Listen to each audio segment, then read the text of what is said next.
premature celebration, being pursued, and making a way out of no way. So first, premature celebration. The thing about premature celebrations is that they're cringeworthy. I saw a compilation of a number of different premature celebrations of athletes, whether it be one, I remember it was a basketball player whose shot goes up, three-pointer, and before that ball he sees goes halfway in, he turns around and he does a little shimmy as he walks away, all to his surprise that ball rattles around and doesn't go in. Or a bicyclist who was crossing the finish line with his arms raised in victory to find out that there's still one more lap, and all the herd of the other bicyclists come and pass him up, and he doesn't win.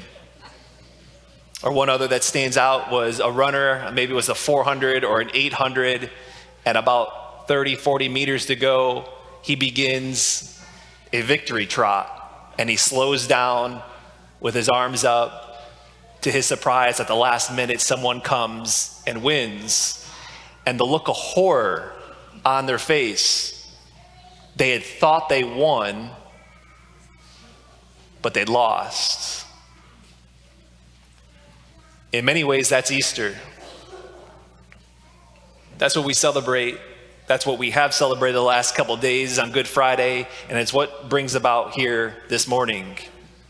More on that premature celebration here in a second. But first, being pursued. Whether or not being pursued is a good thing or a bad thing largely depends on who it is that's doing the pursuing.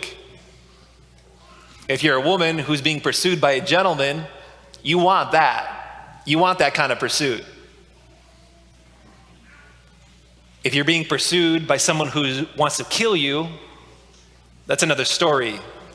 You don't want that kind of pursuit. That's a bad pursuit. The human race knows about that kind of pursuit, the bad kind of pursuit. The human race knows about that bad kind of pursuit because we all have an enemy. And that enemy is not your coworker who wronged you. That enemy is not the ex. The enemy is not a neighbor. Our enemy, the way that the Bible speaks about it, a biblical worldview, is that our enemy, as Paul says in Ephesians, our enemy is not against flesh and blood, but our enemy is against powers, against dominions, against principalities of darkness, of wickedness. And you may be sitting here this morning being like, I don't know if I believe all that. You may doubt that power of darkness.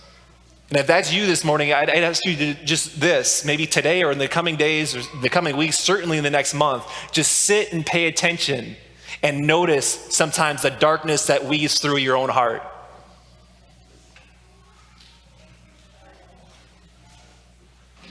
Of the comments sometimes of, why did I just say that? Why did I do that? I hate that I said it, and I hate that I did it. See, it's easy to prove the power of darkness because we can see it run through our heart at times. It doesn't take much to see the pursuit of the enemy and the pursuit of darkness in our world today, and as I said, even in our own heart.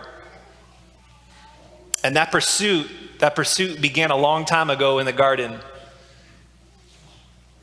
when the enemy pursued our first parents, Adam and Eve. And not only were they pursued, the bad kind of pursuit, but they were also caught. Of Adam and Eve then becoming slaves to sin and slaves to death. Not only were they pursued and not only were they caught, but they are also trapped and pinned in.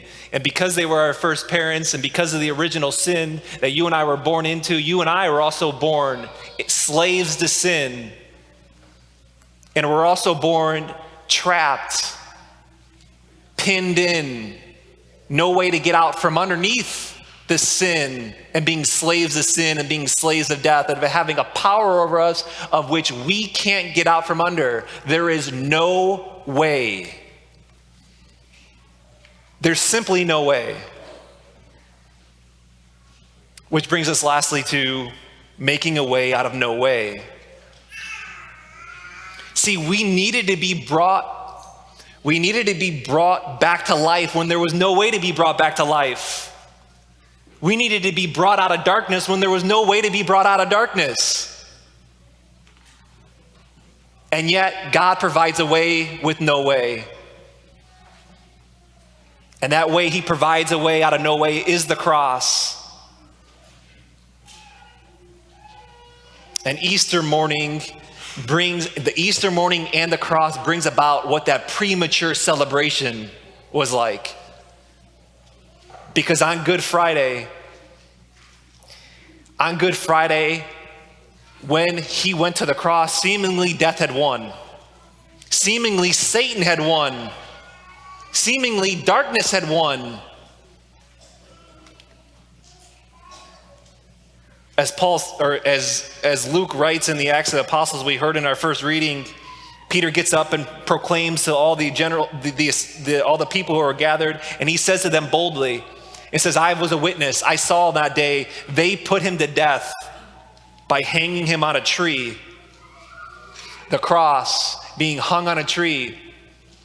See, St. Augustine said that the cross, the devil held up the cross as his trophy of victory, thinking that finally the one who was a miraculous man, who healed a lot of people, who was a good preacher, who did miraculous deeds, finally he's like all the others because he can't defeat death. I thought he was special, but he couldn't defeat death. He's like everyone else. And the very trophy that he held up, the cross, was the very means of his defeat. Imagine the look of horror on his face when realizing that that was God. And by the very means of the cross, brought us out of darkness and brought us to life. The devil began a victory trot that day on Good Friday. He had his arms raised. But see, death and sin, the power of sin and the power of death was conquered, and it was vanquished.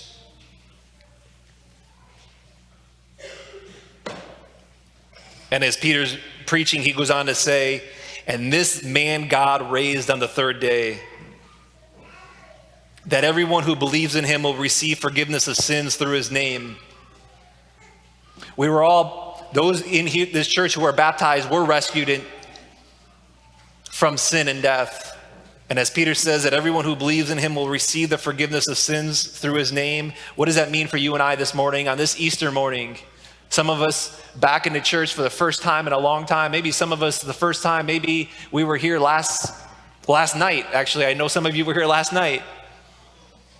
What does that mean for us? I think it means this.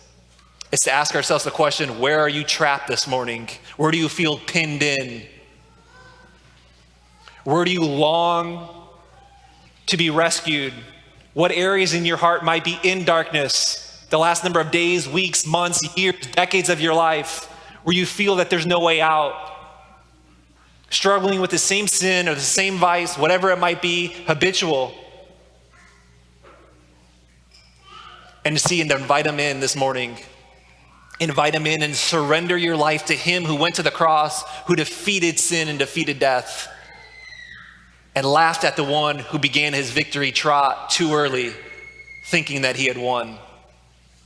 Give your life to him. Give your life to him this morning, because he has vanquished hell, and he's delivered you and me, and he's given us an opportunity for forgiveness of sins if all but we would invite him in our lives and commit our lives to him this morning. We were pursued. We were pursued, that bad kind of pursuit, by our enemy, Satan. But it's also important for us to know that we were also pursued even earlier than that bad kind of pursuit began. We were pursued by a lover from the beginning who knew us in our mother's womb, who were knit in our mother's womb, who was on his mind when he created the universe. He is a pursuer and he's a lover, and he's a pursuer and a lover of you this morning. And he wants you. And we were trapped. We were trapped because of sin and pinned in and having no way out. But I think this morning he also wants us to know that he wants to trap some of us this morning. He wants to pin us in, some of us this morning, with his love, especially maybe some of us who think that we're unlovable. Some of us this morning who think that we're too far gone. He wants to trap and pin you in with his love this morning. And he wants you to know that there is no escaping from my type of love, because I'm a lover and I'm a pursuer. I'm a lover and I'm a pursuer after your heart. And I want you. Will you but all give your life to him and have forgiveness of your sins, because he went to the cross and he laughed at the one who began his victory trot too early. Surrender your life to him this morning. He went to the cross. He went to the tomb, and the tomb is empty. He is risen. He is risen indeed.